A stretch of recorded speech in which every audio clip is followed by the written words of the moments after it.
Hermanos, lo que hacemos es que se introducen nuevos cantos, se enseñan nuevos cantos. La alabanza, hermano, es universal. Y hay tantos cantos, hermanos, tan preciosos, cantos antiguos, tantos no tan antiguos y algunos muy nuevos, inclusive algunos escritos por nuestros hermanos. Y bueno, esta tarde también los pequeños pues se quedan con nosotros. Se quedan con nosotros para que podamos disfrutar de aprender cantos nuevos. Hoy vamos a aprender, nos han dicho, un canto nuevo, chiquito, no se necesita tanto tiempo. Bueno, entonces vamos a tener la oportunidad de introducir solamente, la carta de Filipenses. El tema, hermanos, de la carta es el gozo en Cristo. Y si yo te preguntara, ¿cuáles son los momentos más alegres, más gozosos que tú has tenido en tu vida? Bueno, a lo mejor recorrerías el pasado y dirías, bueno, aquella noche cuando, pues, podríamos decir que te comprometiste, aquella fiesta de tu cumpleaños, de tu boda, tu aniversario, o a lo mejor el momento cuando nació tu hijo, tu hija, no sé, cuando te dieron una buena noticia a través de ese trabajo o que no estabas tan enfermo y que pues te sanaste. Muchos hermanos correríamos en nuestra mente a traer esos momentos de alegría. Bueno, alegría porque estoy sano, alegría porque, bueno, me han heredado esto, me han regalado esto, he tenido esto, he compartido. Hay momentos de alegría, hermanos. Pero ¿quién iba a pensar que un hombre que nunca se casó, aunque algunos creen, hermanos, que el apóstol Pablo era miembro del Sanedrín y que estaba casado, y que fue desposado, hermano, por su esposa, o sea, fue divorciado, separado. No sabemos eso, hermano, realmente siempre se habla de Pablo como soltero. Y él mismo dice a los corintios que tiene un don, que es el de la continencia. Bueno, hermanos, este hombre habla de esta carta, él escribe, se llama Pablo, y él dice que está alegre, hermano, que está gozoso, y a través de sus letras o a través, hermano, de sus versículos y capítulos, nosotros podemos encontrar el gozo. Y una de las cosas, hermanos, que él les dice en la carta, y lo vamos a ver igualito como vimos la primera carta de Timoteo, solo con 4 mensajes, son 4 capítulos. Y esta va a ser la guía, hermanos, que nosotros vamos a seguir. La guía de pensamientos de él. En el capítulo 1, hermanos, él escribe para informar de su situación en la cárcel. Y dice, hermanos, en los versículos 1:7, como me es justo sentir esto de todos vosotros, por cuanto os tengo en el corazón, en mis prisiones y en la defensa de la confirmación del Evangelio, todos vosotros sois participantes conmigo de la gracia. 13. De tal manera que en mis prisiones se han hecho patentes en Cristo y en todo el pretorio y en todo lo demás. Y la mayoría de los hermanos, cobrando ánimo en el Señor con mis prisiones, se atreven mucho más a hablar la palabra sin temor. Algunos a la verdad predican a Cristo por envidia y contienda, pero otros de buena voluntad. Los unos anuncian a Cristo por contención, no sinceramente, pensando añadir aflicción a mis prisiones, pero otros por amor, sabiendo que estoy puesto para la defensa del Evangelio. ¿Qué pues? Que no obstante, de todas maneras, o por pretexto o por verdad, Cristo es anunciado. ¿Y qué sigue? Y en esto me gozo y aún me gozaré. Cuando hablamos del capítulo 1, hermanos, especialmente del 12 al 30, él habla, hermanos, para hablar del gozo por el progreso del Evangelio.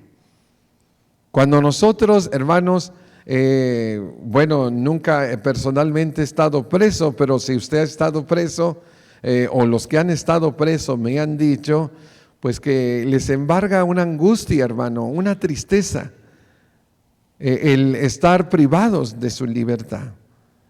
Pero este hombre, hermanos, está contento, está gozoso en la cárcel, en la prisión, hermano. Él está preso por Cristo, por predicar el Evangelio. Y él, hermanos, le pide a los hermanos que oren por su liberación. Él, hermanos, dice que en la cárcel muchos se atreven más a hablar del Evangelio.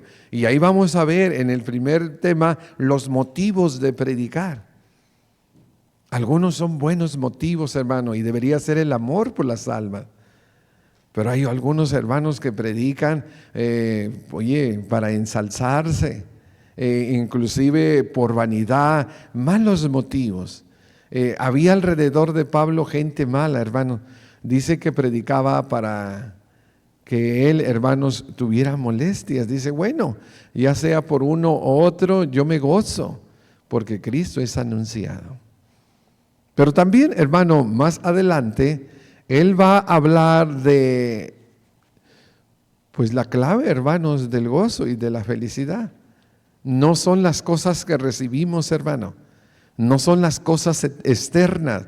Es una fuente que nace de adentro hacia afuera, que es el don o el gozo del Espíritu Santo a través de su fruto. Él dijo, hermanos, para mí el vivir es Cristo y el morir es ganancia. ¿Qué crees que va a pasar después de esta carta? Bueno, va a escribir otras más y va a llegar a la segunda de Timoteo y él va a morir. Va a morir como un mártir de Cristo. Va a morir siguiendo las pisadas de Cristo. Va a morir, hermanos, por la causa de Cristo. Él lo dijo, hermano, en una prisión. Para mí el vivir es Cristo y el morir es ganancia. Pero también, hermano, aquí Pablo ora y predica en la prisión. Pues sabemos, hermanos, como él lo va a decir en 2 de Timoteo capítulo 2, que la palabra de Dios no está presa. Dice en 2 de Timoteo 2, 9, en lo cual sufro penalidades hasta prisiones de modo de malhechor, pero la palabra de Dios no está presa. Por tanto, todo lo soporto por amor a los escogidos, para que ellos también obtengan la salvación que es en Cristo Jesús con gloria eterna. Aquí tenemos a un hombre en la cárcel que en vez de que reciba motivación, de que reciba, hermanos, él esos alientos de los hermanos, está haciendo al revés. Él manda la carta para alentar a los hermanos, para decirles, hermanos, que ellos deben de seguir predicando el Evangelio y que él en el pretorio, en la prisión, los soldados están oyendo, hermano, palabra de Dios. Están ellos, hermano, oyendo y viendo cómo un cristiano se goza, hermano, en una prisión. ¿Recuerdan ustedes en Hechos 16 cuando él y Silas fueron apresados? ¿Qué hacían, hermanos? criticaban su situación, se quejaban de la situación, que se amargaban, algunos hasta se quieren suicidar, quítales las agujetas y los cinturones. ¿Qué hacía, hermanos? Cantaban himnos a Dios, oraban y los presos los oían. Este es el Pablo, hermano. Este es el Pablo que no vive conforme a las circunstancias. Oh, estamos en crisis. Oh, estamos en bancarrota. Oh, pero que no sea crisis ni bancarrota espiritual. Que sea solo física. El apóstol, hermanos, él está contento. Está gozoso, hermano, porque él siendo preso dio oportunidad para predicar a los soldados y a los otros presos, pero también afuera más se están atreviendo a predicar, aunque no por buenos motivos, pero él se goza de que la palabra, hermanos, está siendo predicada. En el capítulo 2, hermanos, nos habla de muchas cosas, pero en especial en propósito, nos habla para informar a la iglesia de Filipenses de la salud de Epafrodito. Es que los hermanos, a través de Epafrodito, hermanos, él era el cartero, era el que hacían una donación o hacían las ofrendas y las guiaban, hermanos, hacia su misionero, su predicador. Su padre en la fe era el apóstol Pablo. Él había establecido esta iglesia en Filipos, recuerdan también Hechos 16, con Lidia de Tiatira. Allí, hermanos, se estaba mandando esa carta. Entonces, cuando nosotros vemos que él habla de Epafrodito, lo que pasa que Epafrodito había llevado, hermanos, la ofrenda, pero gravemente se había angustiado la iglesia porque se enfermó en el camino. Y ese Epafrodito, hermano, se iba a morir.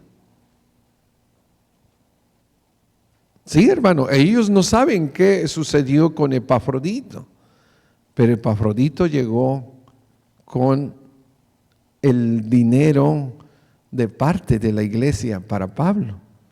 Y él le escribe a la iglesia que hay consuelo, hermano, en Cristo Jesús, que hay una comunión y que la iglesia, hermano, debe de gozarse. Y dice el versículo 23, así que espero enviarlos luego que yo vea mis asuntos y confío en el Señor que yo también iré pronto a vosotros. Mas tuve por necesario enviar a Epafrodito, mi hermano y mi colaborador y compañero de milicia, vuestro mensajero, ministrador de mis necesidades, porque él tenía gran deseo de verlos a todos ustedes y gravemente se angustió porque habías oído que había enfermado, pues a la verdad estuvo enfermo y a punto de morir, pero Dios tuvo misericordia de él, y no solamente de él, sino también de mí, para que yo no tuviera tristeza sobre tristeza. Así que le envío con mayor solicitud para que al verle de nuevo os gocéis y yo esté con menos tristeza. Recibirle en el Señor con todo gozo y tener en estima a los que son como Él, porque por la obra de Cristo estuvo próximo a la muerte, exponiendo su vida para suplir lo que faltaba a vuestro servicio por mí. Realmente, hermanos, cuando nosotros vemos a el apóstol Pablo, este hombre, hermano, era un hombre muy agradecido. Y lo maravilloso de esto es que el Espíritu Santo, hermanos, el Espíritu Santo lo usa para escribir las circunstancias que están pasando. Pero él dice, hermanos, que Timoteo va a llevar la carta. Y en esa carta está escrito lo que hemos leído. Epafrodito está bien. No se angustien. Epafrodito, hermanos, casi se muere. Estuvo a punto de morir y eso le dolía profundamente al apóstol y le traía mucha tristeza. Pero dice, Dios tuvo misericordia de él. Y no solamente de él, sino también pues de todos, hermanos, la iglesia, los familiares y el predicador. A veces cuando a una persona, hermano, le diagnostican con cáncer terminal, pues hermano, esto es algo muy triste. Cuando a una persona le diagnostican una enfermedad, hermanos, a la cual no hay cura, pues esto es algo muy angustiante. Y el apóstol Pablo, hermano, desde la prisión estaba orando, clamando, pidiéndole al Señor por la salud de Epafrodito. Y el Señor escuchó esa oración y lo levanta, hermano. Y está Epafrodito con el apóstol Pablo. Y Timoteo va a llevar ahora la carta. Es maravilloso, hermano, cuando nosotros podemos ver el gozo, como lo dije al principio, de una sanidad, de un milagro.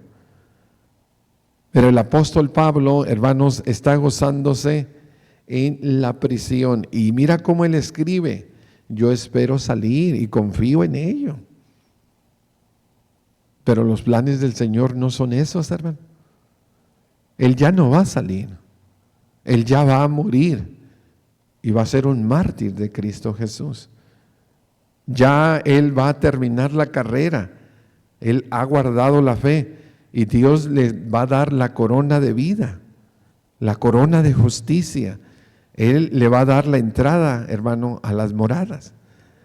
Esto es algo que él escribe aquí para informar de la salud de Epafrodito. Pero también en el 3, hermano, él escribe para advertir sobre los judaizantes. ¿Quiénes eran los judaizantes, hermano?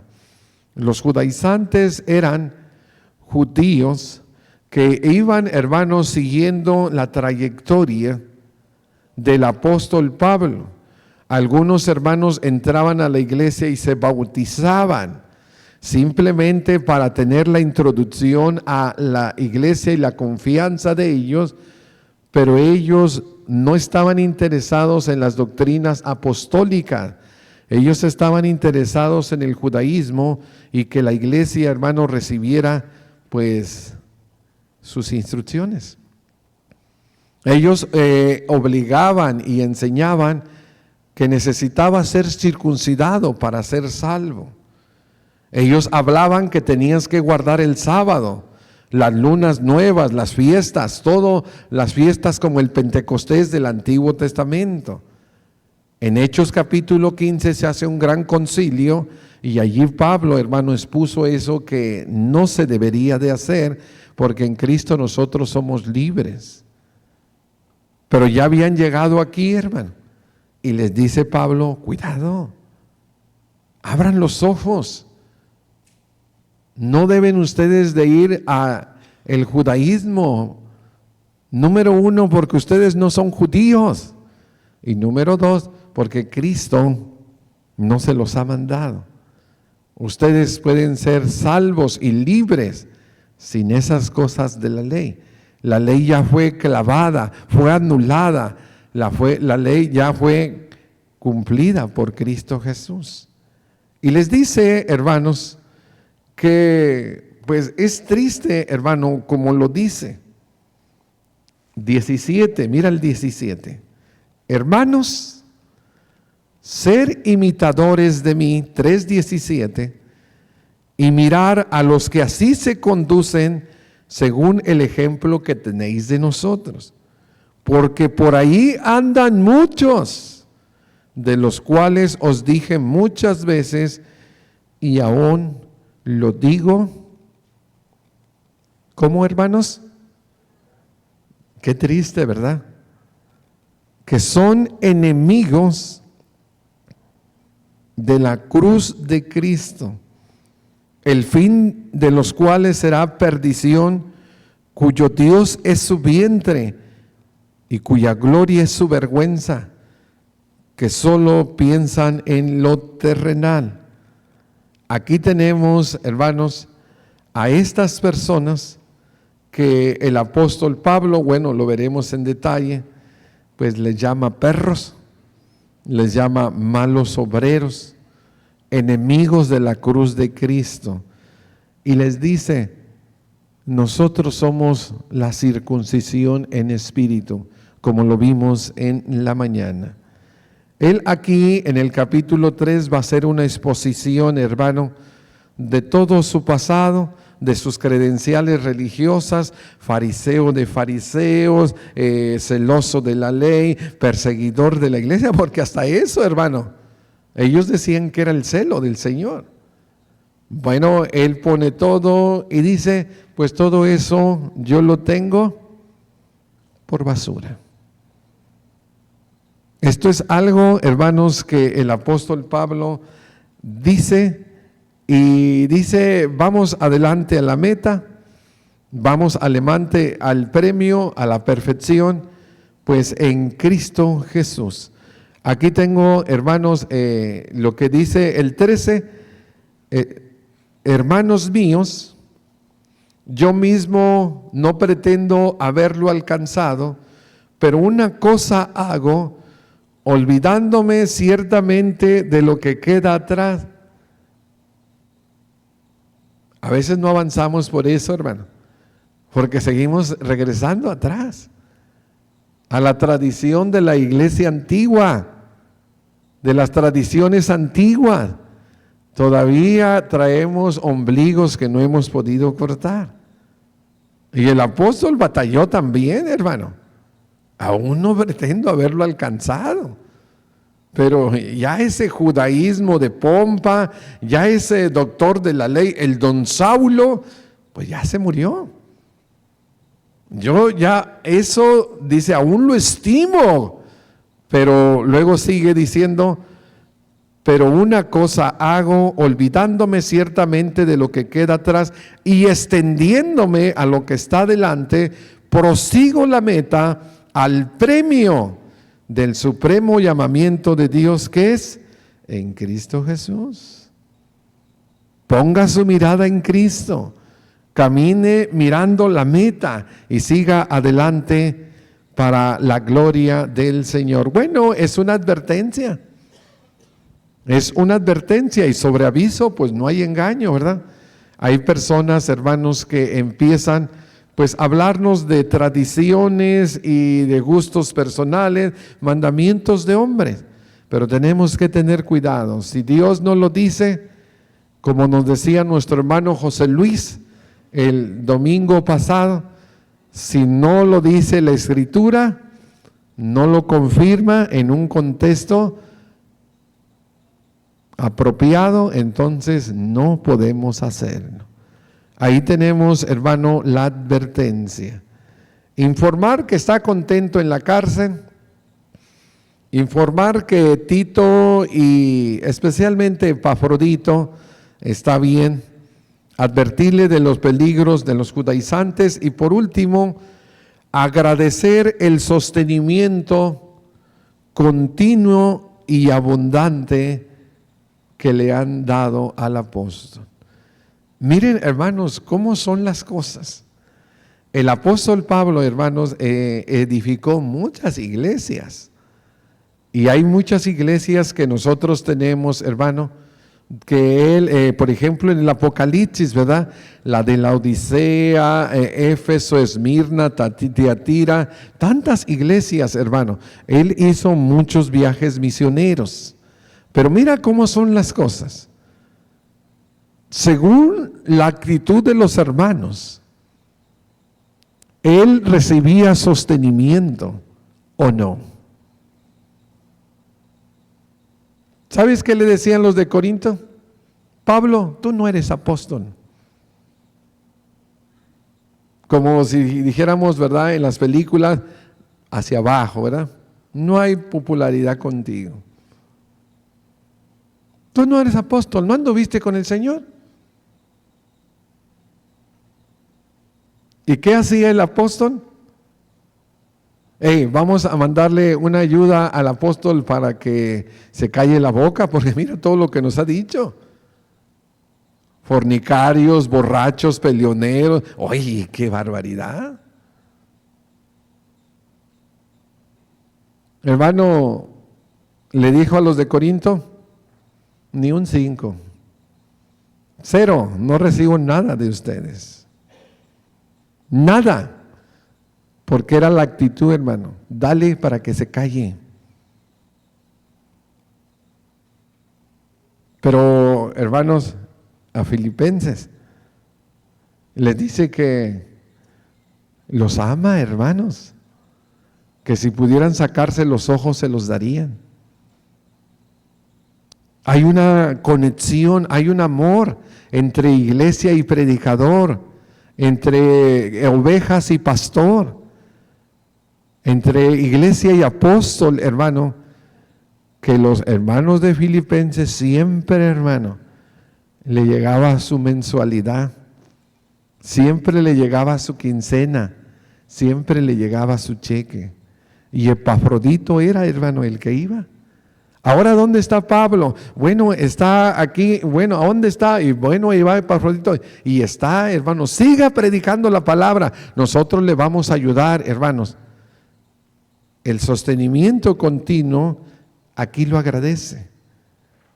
Él se goza, hermanos, de recibir la ayuda en la cárcel y dice, yo sé vivir en la abundancia y en la escasez, en todo he sido enseñado y todo lo puedo, ¿en quién? En Cristo que me fortalece. Nosotros, ¿verdad?, sacamos de contexto todo, hermano. Nosotros creemos, ¿verdad?, yo puedo hacer riqueza, yo todo lo puedo en Cristo. Yo puedo hacer negocio, nosotros le aplicamos los textos, hermano, fuera de contexto a las cosas. Él está diciendo, hermano, que está en la cárcel y que él, hermanos, puede estar gozoso en la cárcel como estar fuera de ella. Y que él puede estar, hermano, con los zapatos rotos y sin ningún 5 o ningún centavo en la bolsa y ni esperanzas de tener. Pero él ha sido enseñado por Cristo, hermano. Hay un poder en él que le da, hermanos, el gozarse y Cristo lo fortalece. Y luego, hermanos, él escribe este maravilloso texto que dice, regocijaos en el Señor siempre. Otra vez les digo, regocíjense. Y mi Dios suplirá todo lo que falta en Cristo Jesús. Esta es una introducción, hermano. Una introducción a la carta y nos vamos a guiar a través de los propósitos. Y el capítulo 1 estaremos hablando pues de situaciones difíciles como estar en la cárcel. Y hermanos, hay un gozo ahí en esta situación. Y él dijo, para mí el vivir es Cristo y el morir es ganancia. Nada se pierde en el universo de Dios. Un cristiano, yo siempre le digo, es ganar, ganar. Si vive, gana. Si muere, gana. No se pierde nada, hermano. Si estamos vivos, somos del Señor. Si morimos, somos del Señor. Capítulo 2, informar sobre la salud de Epafrodito. El enfermo, hermano, el que siempre llevaba el cheque, pero pues también los hijos de Dios se enferman y también, hermanos, se ponen graves, pero también por la misericordia de Dios se levantan de la enfermedad, hermano, y nuevamente siguen adelante en el ministerio del Señor. Capítulo 3 le advierte de los enemigos de la cruz, los judaizantes. Tengamos cuidado con esas doctrinas de hombre, porque entonces, hermano, nos atraparán y dejaremos de ser la iglesia de Cristo y nos podemos volver una secta más, como las otras que hay en nuestros días. Agradecer el sostenimiento continuo, que realmente más, hermano, que una responsabilidad de los filipenses hacia Pablo, era un privilegio, hermano. Era un privilegio. ¿Y sabes cómo miraba él esos cheques? Dice, lo que has enviado es como un perfume que se derrama en libación como una ofrenda a Dios. Y dice, y lo he recibido y tengo en abundancia. Esa palabra abundancia significa granero lleno, hermano. Dice, no es porque yo tenga necesidad, sino es que lo que quiero que abunden frutos. ¿En dónde? Oye, hermano, no podemos cortar una flor de tu jardín. Hay hermanos muy tacaños, hermano. No disparan. Es como si dijera el hermano Pablo es. Mira, no es que yo tenga necesidad, sino es que lo que yo quiero es que cuando tú des en el cielo, dice, los frutos se pongan ¿a quién? ¿A cuenta de quién? Que abunde fruto, dice, a tu cuenta. Son los tesoros, hermano. Son los tesoros. Grandes tesoros tenía esta iglesia y hablaremos de ello, hermanos, si el Señor nos lo permite. Dejamos tiempo, estos 13 minutos para el canto.